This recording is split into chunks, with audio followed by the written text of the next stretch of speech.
Hello, I am Margot Levette back to introduce you to one more woman who's on the list, WOMEL's list of 25 powerful women to follow for Women's History Month. This woman, I fell in love with her when I saw her on the Tavis Smiley show. As a matter of fact, Tavis Smiley said, let's just say she's exceptionally talented, a vocalist, painter, composer, anything she wants to be. And I have to agree, Tavis Smiley. Yeah, this lady is a jazz vocalist, a composer, and arranger. And we had a conversation on November the 24th, 2020. I will never forget that day. That was the day that she gave me a call. We had our conversation. I'm talking about Carmen Lundy. Yes, that day is also the day that she found she's up for a Grammy, the 63rd Annual Grammy Award. Let's hope that it goes to her Best Jazz Vocal Album and her album, Modern Ancestors. So as we have the conversation and she really takes us on a journey of her body of work, I want you to sit back and just imagine being up under her tutelage, sitting in her presence as she performs the way that she does so brilliantly. She has a way of just pulling you into her music. And if you think that I'm not a fangirl, I could hardly speak. And that's hard. That's a big job.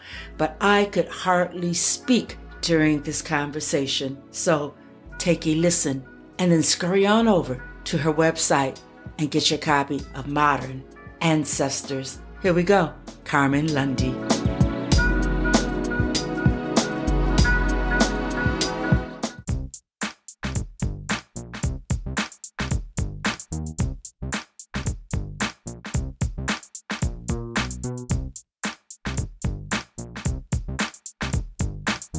Welcome to Her Business, Her Voice, Her Conversation. This podcast was created for the boomer woman leaving corporate, and now you're looking to reinvent yourself, become an author, an entrepreneur, a podcaster. Well, each episode will leave you with clarity. You will come away with the yes, I can and yes, I will reinvent myself mindset. So come on, let's do this.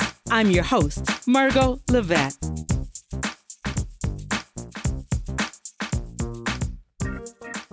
I don't really feel like I missed anything with connecting as a performer, because I feel fortunate that my music has shown me the world. But at the same time, to be kind of in the throes of, I think what happened to me personally was the incident with our brother, George Paris Floyd. Yes. And that incident brought me to a certain kind of disappointment and a disillusionment with what this country that I've been an ambassador for through the music for all my life. Mm-hmm. And it brought me to a certain recognition and coming to terms with who we really are.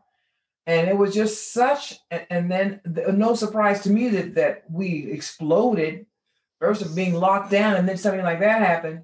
So I think for me, it became important for me to find some way to circumvent the sadness that I was overcome with, along with so many millions of other people around the world.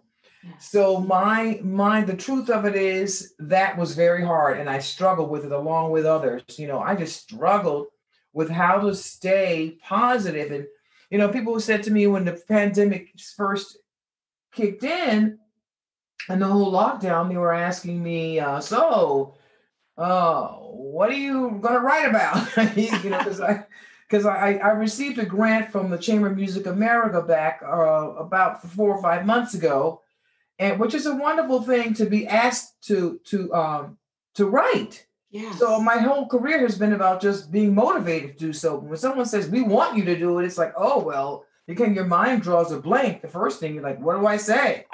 Yeah. And are you going to write about the pandemic? I was like, well, it's depressing, and I don't really want to sing about that or write about it. But as month 4, month 5, month 7, it was like, yeah, okay, I have some things to say about this, Mm-hmm. But I would say that what occurred as an anecdote, I don't know if it's an antidote at this point or which one it is, but I have a history of music in my family that goes back generations and generations. No one was ever professional, but we came out of a stomped down holiness Pentecostal sanctified church, and those are my roots. My brother Curtis and I come from that, and my mother was one of two lead singers in a gospel group that started out being, I think, as many as 75 voices. And then it kind of ended up being about 8 or 9 or 7 or 8. And they sang for 40 something years. Wow. 40 something years consecutively. I mean, it wasn't like they were professionals. This is what they did when they weren't working two jobs, and when they weren't raising 7 and 6 and 9 children. But I looked up into my maybe third decade of my career. I had, I'm from Miami. I lived there until the age of 23. I started my career in Miami when I was all of 17 or 18 years old. Some of my best gigs or my earliest gigs, believe it or not, singing in the Miami Beach hotel circuit and all that stuff, building a name and all of that and repertoire. Yes. While I was getting my degree at the University of Miami in music and jazz. So I was well into my career before I moved to New York in 78, and then hit the ground running, literally, in New York. And then I guess I had, I moved to New York really to start a recording career. That was a real goal. It wasn't to really be this singer in a nightclub forever. That can actually be physically, a real task to undertake. To just do that for your whole life can be very difficult and daunting. So establishing a career expands the horizons, of course, obviously. So when I got there, I'm hitting it, I'm doing my thing, and I look up and it's, a decade or so, half later, and I find myself in Los Angeles. Yes. So now, I'm farther away from my family in Miami. I'm at the extreme end of the country, still plying my trade and everything. But I look up and I realize that my mother and these wonderful voices and these incredibly strong Black women were still singing, and no one had ever recorded them. Wow. So I had spoke to my aunt who had just retired from the military, and I said, this doesn't make sense now. How could they still be doing this for 40 plus years and no one ever recorded them? So we went into the studio in 1991. The first recording session was the day after Christmas, when all of the siblings who live in other states flew in for the holiday, and the next day we were in the studio. So I have this footage of 9 hours of interviews and recordings and songs, and I had this stuff in my house, and looked up, and here comes the pandemic, and I'm like, okay, I'm going to edit these 9 hours of VHS tapes, and my God, some of the condition, and got them transferred to DVD, and then that was another task to get them into my computer. And so long story short, I edited a film that took me 4.5 months, but it all took place in these last 4.5 months. So that's what I've been doing. Wow. I edited the film, and it's all about, it's so interesting that this film should happen 30 years after they did it. So my mother has passed on, and the other lead singer had passed on. And I said, you know what? I've got to tell this story, and I got to do it now. That going back into that time tunnel saved my emotional life.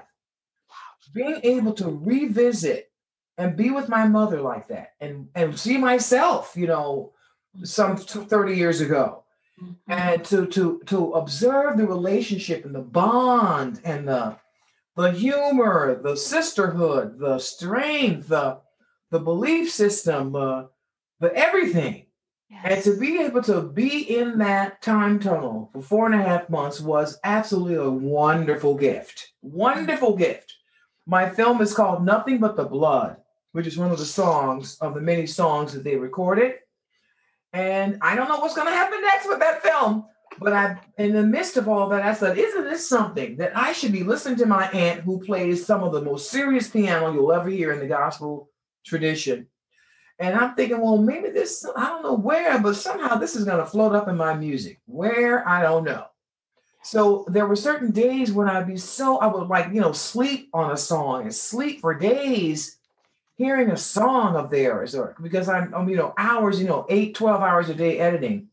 So these songs were, and then I would look at my aunt and how every time she would hit the piano, everything would be perfect. Yes. So I thought, okay, I'm just not even gonna it's not going to be about intellectualizing anything. This is going to float up and find its way in my music. And not that it hasn't been all along, but just that I've been, in commission to write.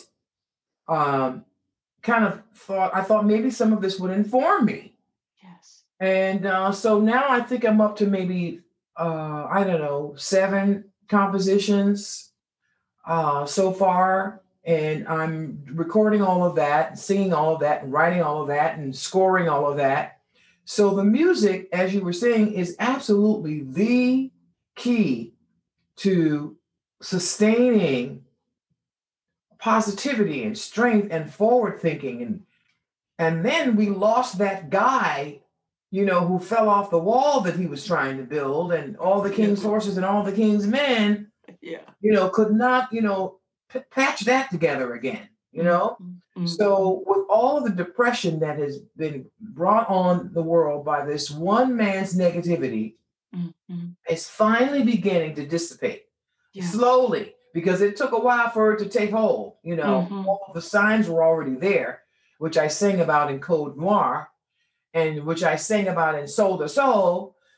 Yes. And you mentioned Soul to Soul. Soul to Soul. I love it. So Soul to, you mentioned Soul to Soul. Did you have a question about it?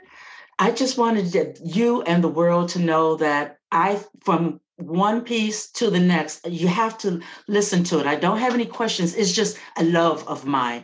And I've listened to, all of your work, but that Soul to Soul is just my favorite. I don't know. There's something, I listen to it and I hear something different, new. I hear you as the reporter for what's really going on in the world. I put you in that category. Your songs depict what's really being done, what's really being said, what we're really thinking about, but we're not saying necessarily, how we're living. So that's my take on Soul to Soul and all of your work, as a matter of fact, Miss Lundy, all of it.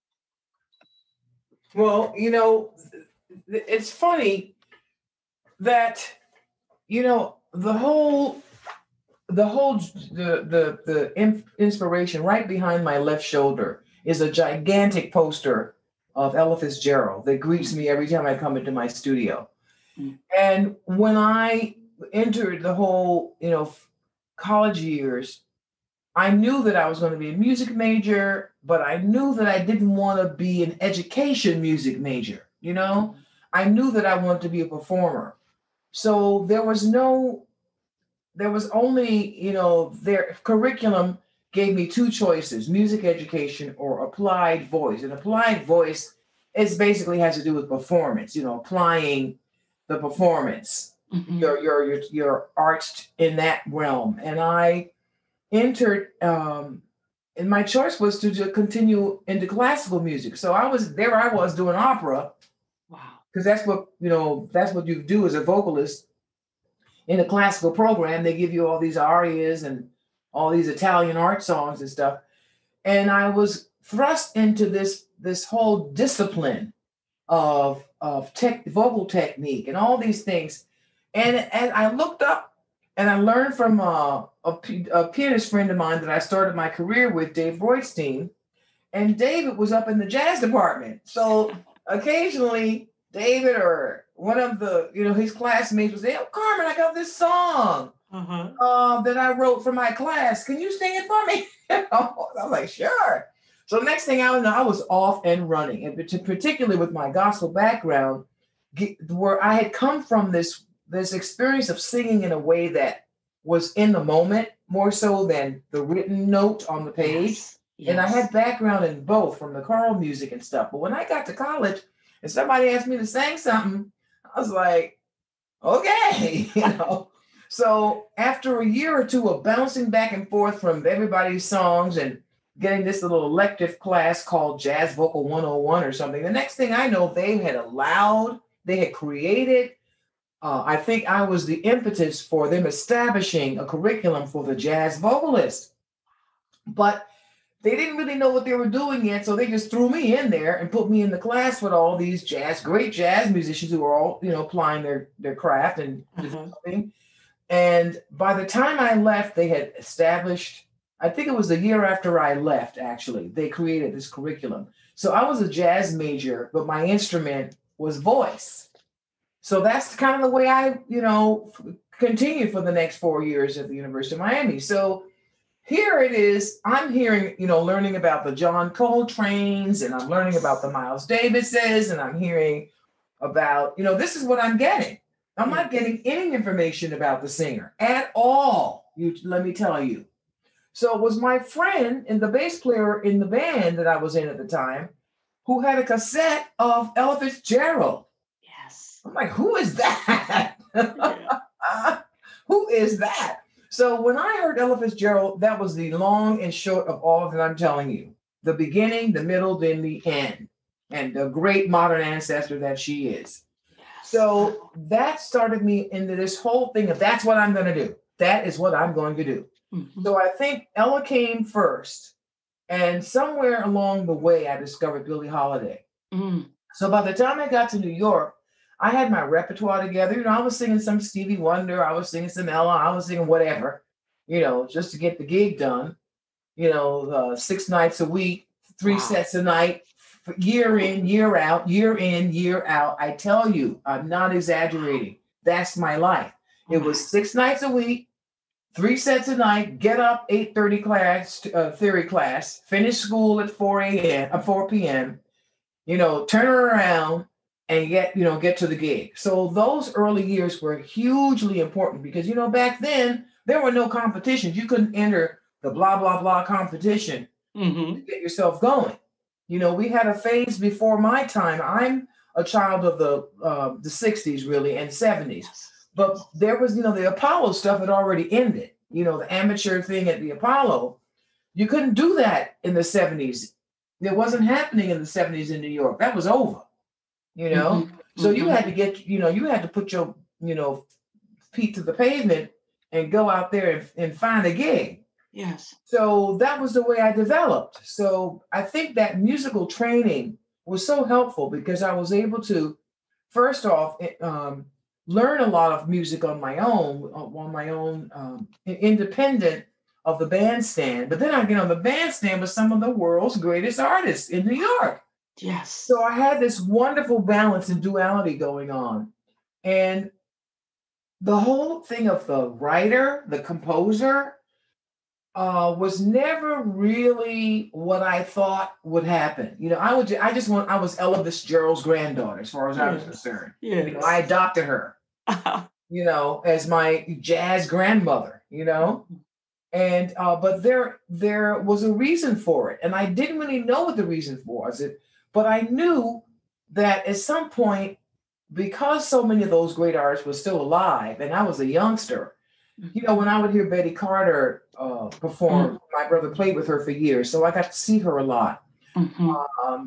And just to hear Carmen McRae and to go and check out to see Ella on the bandstand and to see Nina Simone, my God, I'm thinking, well, what, where do I fit? I'm this little, youngster, looking for my place in a pantheon of great vocalists.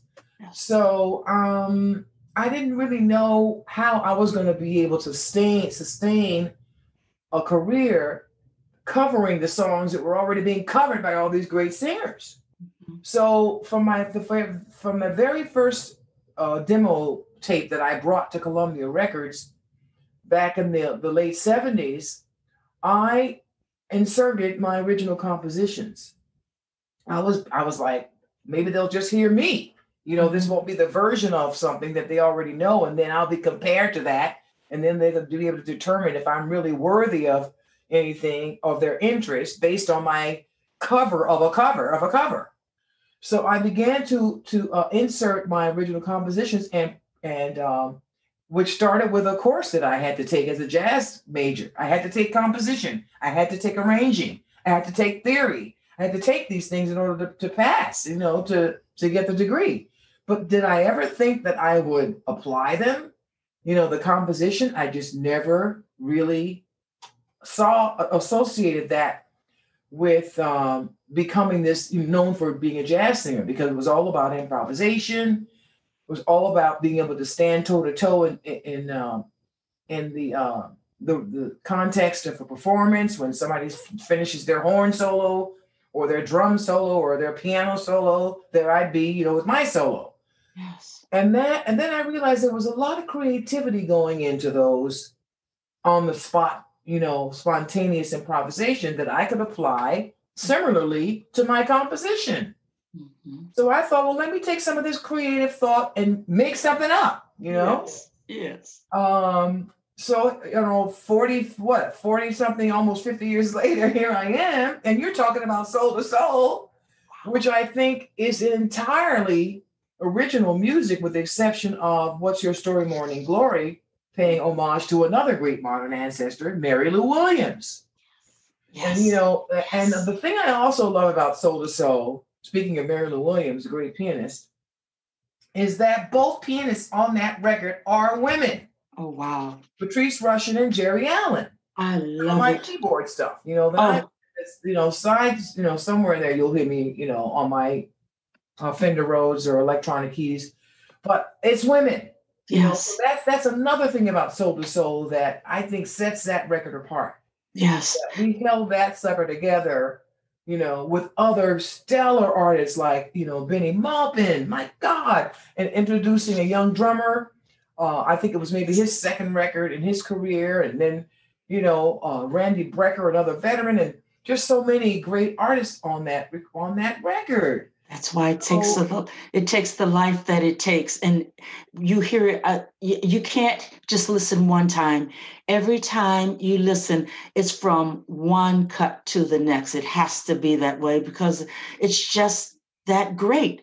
And I listen to you, Carmen, and I hear you speak of how you invested deeply into your craft. And it's obvious that you still do.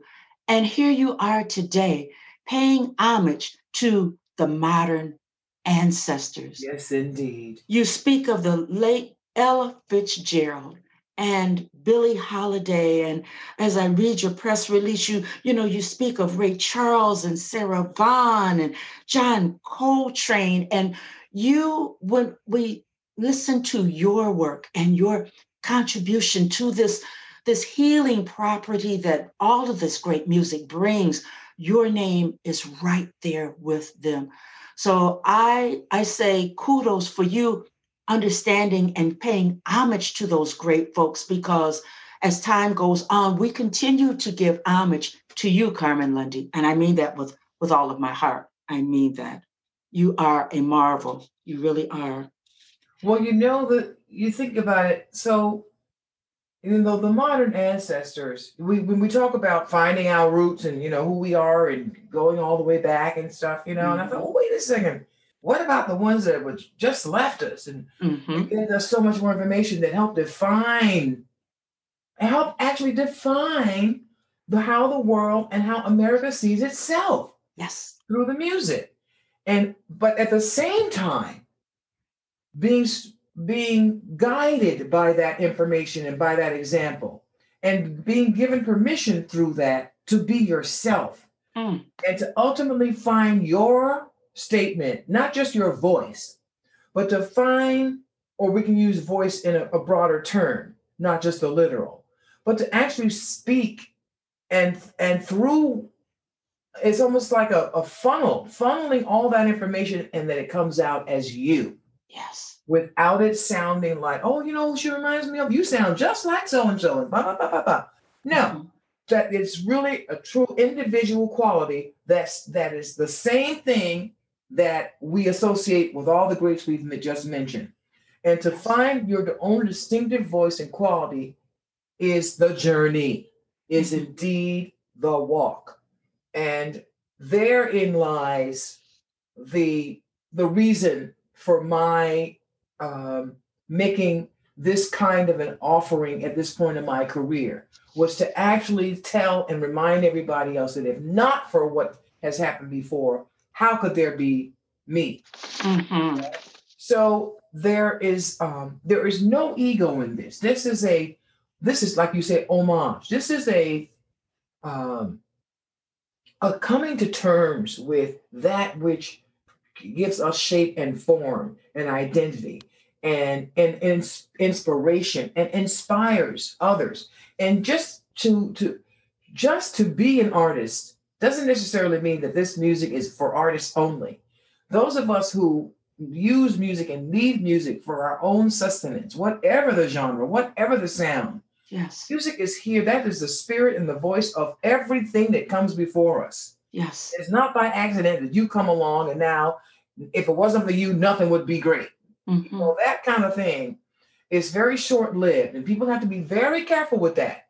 When they think if not for them, well, the heck with all those old people.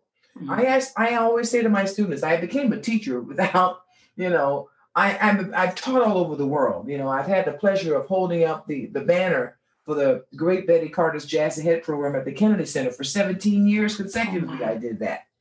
And all of that was because I was them once, and they were kids once, and they had dreams once, Yes. And they had to find their own voice once. And Betty would tell you in a minute, get your own sound. Yes. Yes, I appreciate that you like my song and you're singing my song the way I sing it, but get your own, Yes. So there are reasons for sometimes you choose and sometimes you're chosen. That's all I can say. Mm-hmm. And when you answer the call because you have been chosen, you better answer it. The bell's on. And there are all kinds of obstacles that are going to be thrown at you. Some of you will duck and some will be bullseye, hit you square between. Bullseye. Yes. I lost a brother during this COVID. That's bullseye, But then that's also a source of inspiration to go on, because that's what you have to do. Yes. You have to keep going. And all those other bullseye things like guilt and all those other negative emotions that get in your way. But if you are honest with yourself and you can love yourself despite your shortcomings, then you bring all of that to the music. You bring all of that to the story, and then people will listen. Well, you know what, Carmen? I hear that in your music also. I hear all of that. I'm sitting here nodding my head and I'm just saying she is teaching. She is teaching. She is preaching. I hope that the listeners, I'm going to make sure that they hear all of this, because what you are doing is opening up your world to us, this big, vast world of technique and resilience and freedom, even your great measure of freedom, how you can bring us into the right there with you in that song, in that music. It's mesmerizing. It really is. It's the kind of thing that we need these days, because so many of us, we are bound in our spirits. We are bound by fear. There's so much going on, as you said. But a person listen to modern ancestors, or hey, soul to soul. Anything that Carmen Lundy puts out, I recommend sit back and turn yourself over into that music. Turn yourself over to that moment. Turn themselves over into your hands, and they will come out better. That's what I've done time and time again. I really ask that our community, our Black community, there's something with the word when you say jazz, okay? I heard a little kid say, how come you playing that white people's music? Okay. Mm-hmm. When I say jazz, it's like saying hip hop, okay? Mm-hmm. There's no difference. But if you say, oh, she's a jazz singer, oh, I don't listen to jazz, oh, I don't like jazz, blah, blah, blah, right? then that means you don't know jazz. If you say you don't like jazz, that's because you don't know it. Yes. And Yes.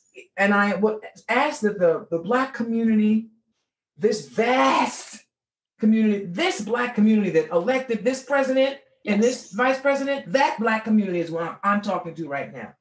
You get your jazz groove on, okay? Get it happening, because that in and of itself is going to bring you and return you back to everything that makes us a special contribution to this planet.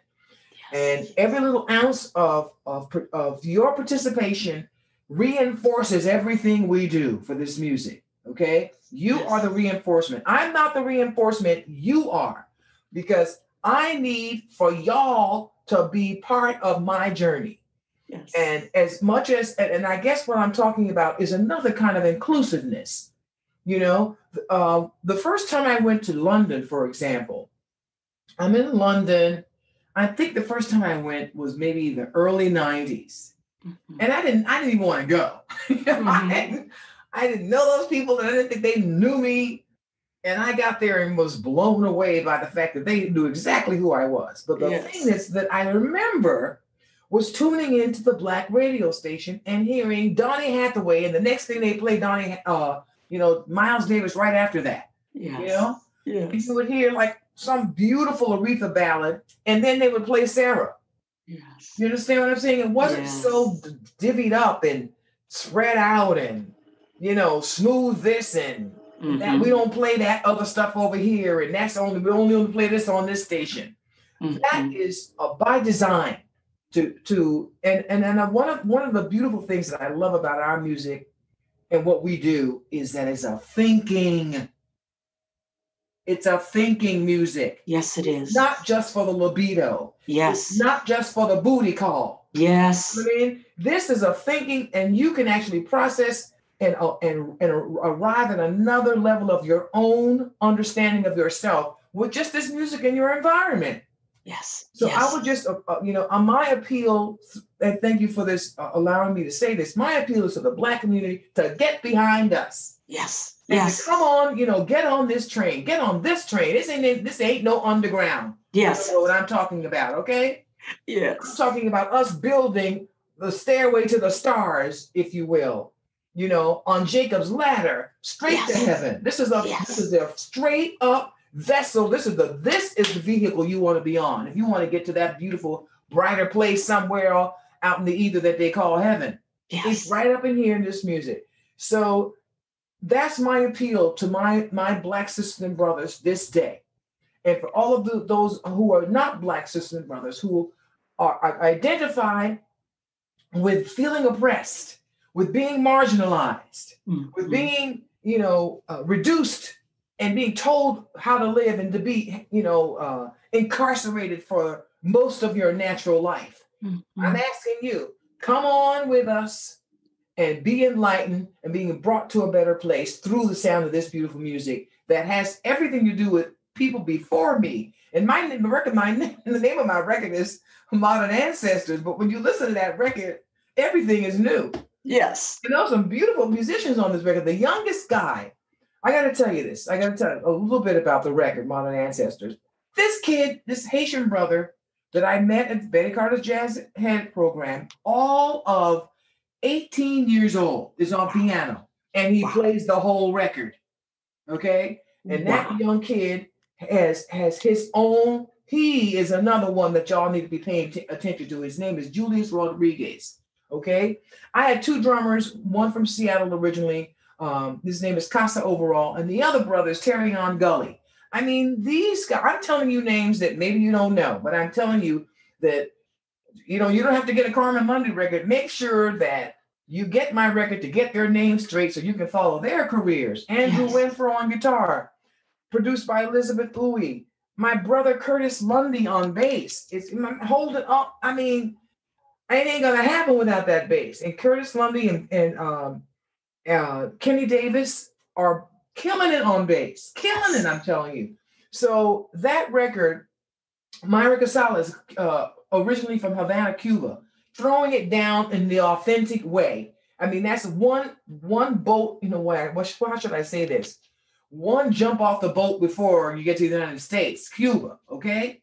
Yes. One person who got, and then the West makes them a little bit closer to Africa than we are. So we can't be dismissing all that Caribbean music. You know, we can't keep doing that. We have to understand that that's all part of what makes us and our contribution to the planet on so many levels, not just the music, people, but on so many levels. We have to sit up with our backs straight and know that if not for us, this country could not be what it is. Yes. There it is. There it is. And I'm proud to say it. I'm not apologizing for it. No. And you need to understand it because it's the truth. Yes. Yes. That's this conversation. I tell you, I am modern ancestors. You are generous.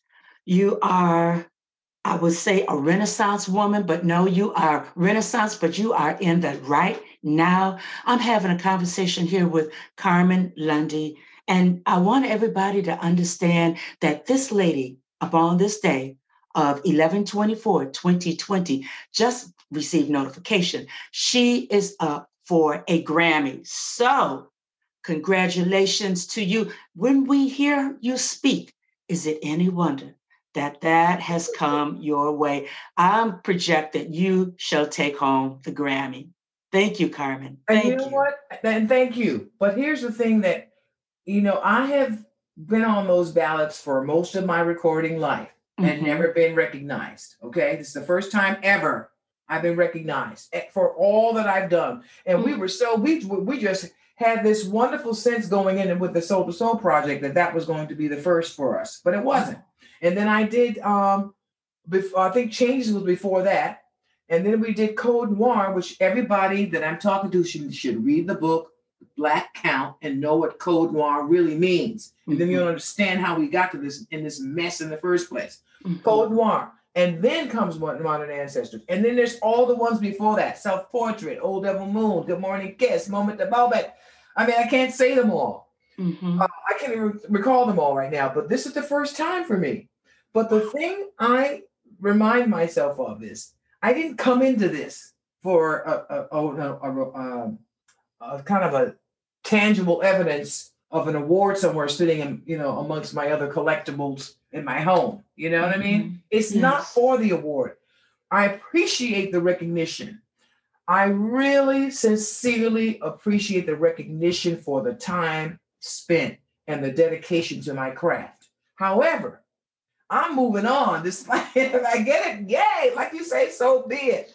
But I'm moving on. I got to keep on rolling. You know what I mean? Yes. And do this because this is, I think, my contribution as an individual entity in this great, great world that we're in, and the vastness and the awesomeness of everything that is life.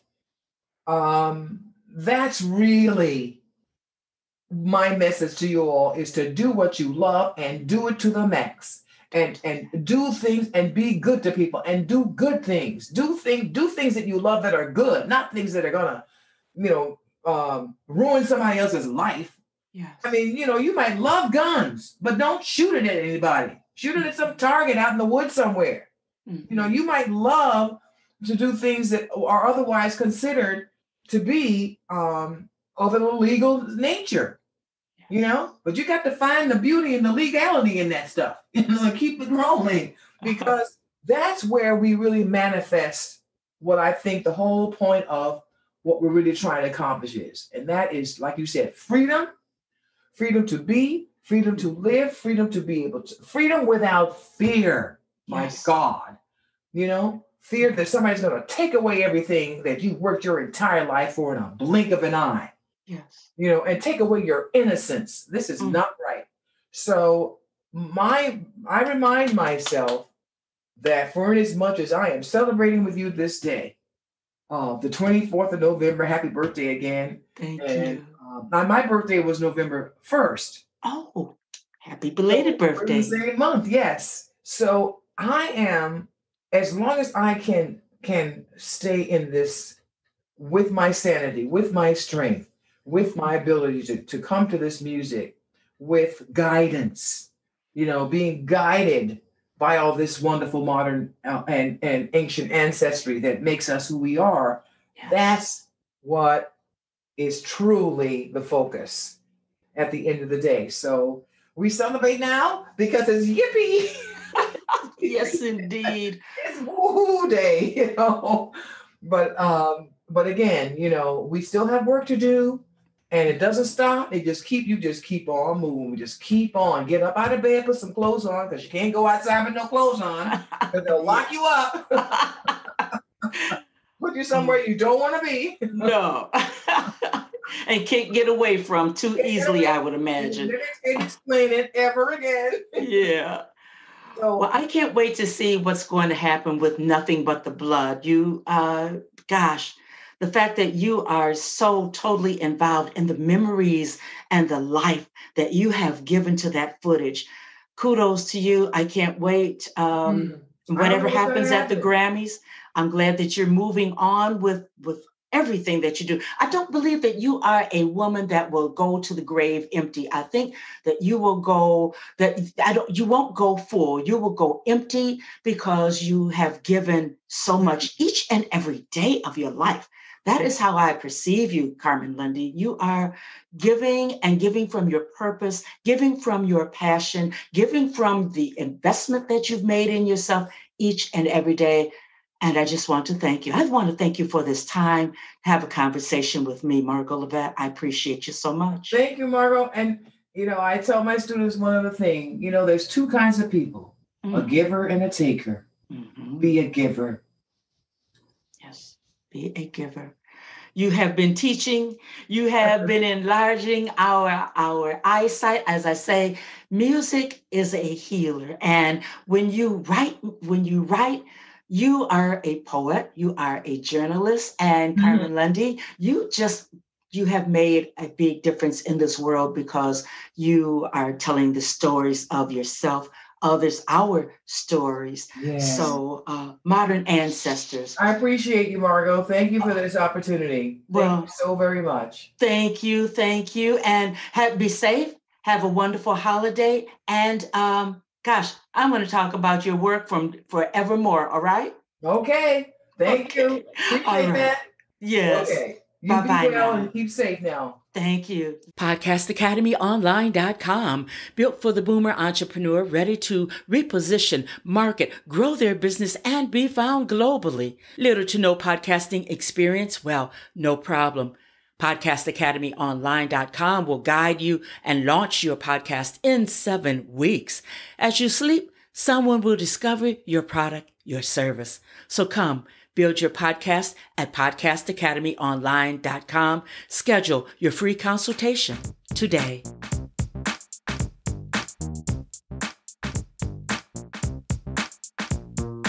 I want to thank you for listening to Her Business, Her Voice, Her Conversation. Couple of things that I want you to do right now. Go to my website, pick up a copy of Her Business, Her Voice, Her Reinvention, how I went from game show hopping to international show host, author, and speaker in 1 year. Number 2, please freely listen to each and every episode. Share them out with your family, friends, the men in your lives. And then number 3, get in contact with me, one of the experts that have been on the show, because I want to make sure that you reinvent yourself. I'll be back next week with a brand new episode here on Her Business, Her Voice, Her Conversation.